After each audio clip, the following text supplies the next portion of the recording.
Esselamu Aleyküm sevgili Türk kardeşlerimiz. Çok geçmiş olsun. Allah'ım sabır versin. Bu günler de geçecektir inşallah.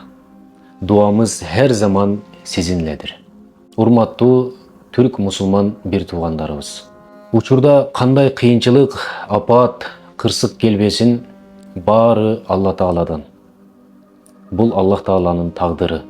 Demek Allah Teala sizlerдің taqdırыңыздарға мына шундай оор қиыншылықтарды жазған. Буға дайыма сабыр қылыңыздар. Аллах Тааладан дуа қылып, жақшылықты үміт қылыңыздар. Ешқашан бұл қырсық дайыма қалып қалбайды. Иншалла, қараңғы түндің артында жарқыраған күн бар, мұндай қырсықтың артында жарқыраған жашоо бар. Allah'ım sabır versin.